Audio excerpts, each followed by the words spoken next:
É o seguinte, eu lembro lá no Skylab 3 que você falou assim, na música Lágrimas de Sangue, uma frase seguinte: irremediavelmente fora do mercado, não vamos tocar em rádio, no cinema ou na TV.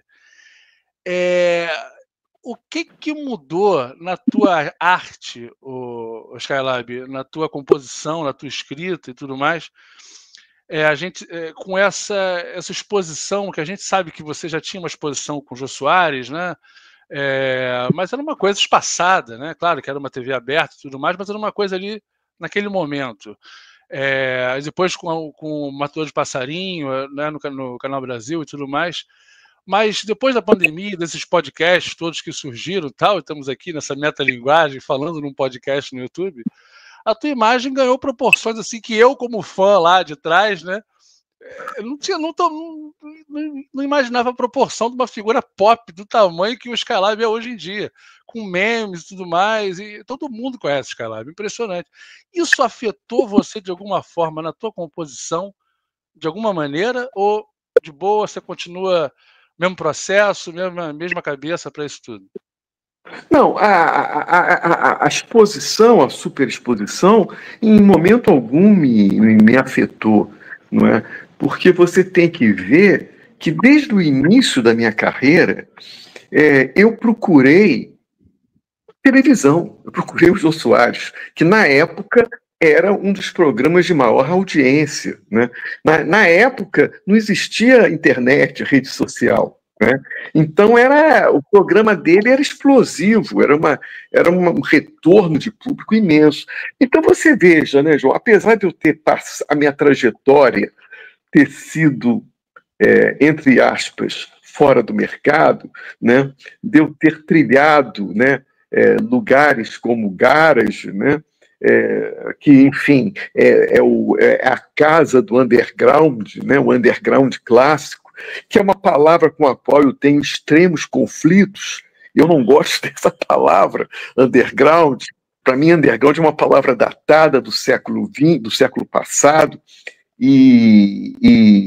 enfim, e não foi nunca o meu projeto, né? O meu projeto foi sempre, desde o início, né, entrar numa grande multinacional. O meu grande projeto era cantar num grande selo, né? E não pense você que eu não fiz esforços nesse sentido, não. Entendeu? Eu comecei a fazer música na década de 80, né? Eu sou contemporâneo da geração B-Rock, né? B-Rock, né? Eu sou contemporâneo deles, né? E, enfim, comecei a fazer música naquele momento, né? E, enfim, mas desde o início da minha carreira, o meu projeto era o grande público. Era o grande público, sabe? Eu sou marcado por esse projeto inicial, né? A minha conversa é com um grande público, né? E quando eu falo o grande público, eu quero fazer uma oposição à ideia de bolha, né? Que, infelizmente, foi o que vicejou nos últimos anos, né? Hoje se encontra tudo muito compartimentado, né? Mas eu venho da década de 80, né? Eu venho ainda dessa ideia de público, um público comportando todos os tipos de pessoas, todos os tipos de crença. Público é isso. Público, massa, é isso.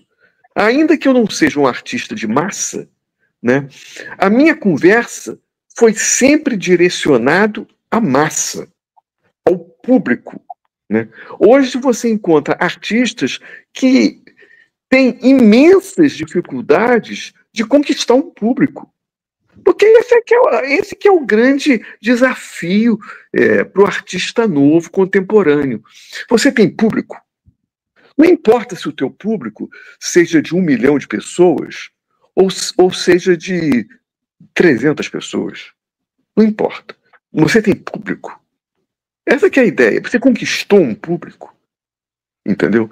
E, novamente, sublinhando a ideia de público. Público enquanto massa, como um conglomerado de pessoas dos mais variados credos políticos, entendeu? Das regiões comparadas. Essa é a ideia de público para mim. Então, eu venho de uma época que a minha conversa era com um grande público, né? Eu sou marcado por isso, desde o início, né? Ainda que eu tenha tido algumas frustrações, derrotas, por exemplo, não foram poucos os esforços no sentido de eu ingressar numa grande multinacional, não foram poucos os esforços, né? Mas eu não consegui. E é muito difícil mesmo. Né? Sim, sim. Para você uma multinacional, para você fazer parte do cast de uma grande gravadora, cara, isso daí é uma minoria absoluta, né? Por isso que eu sempre penso assim, um historiador daqui 500 anos for estudar a história da música brasileira, se ele ficar preso nos artistas das grandes gravadoras, ele não vai dar conta do que era a música brasileira. Porque, além do cast das grandes gravadoras, tem uma multidão de artistas que não conseguiram ingressar numa multinacional, mas que produzem suas músicas. Né? Alguns, inclusive, por questão de sobrevivência, tendo que abandonar a carreira para seguir na luta pela sobrevivência. Eu vi muitas bandas que eram contemporâneas a mim que desapareceram, né? Por uma questão de sobrevivência, né? Meramente isso. Então, assim, eu tive algumas derrotas, algumas frustrações. Eu não consegui, apesar de todos os meus esforços, eu não consegui ingressar numa grande gravadora.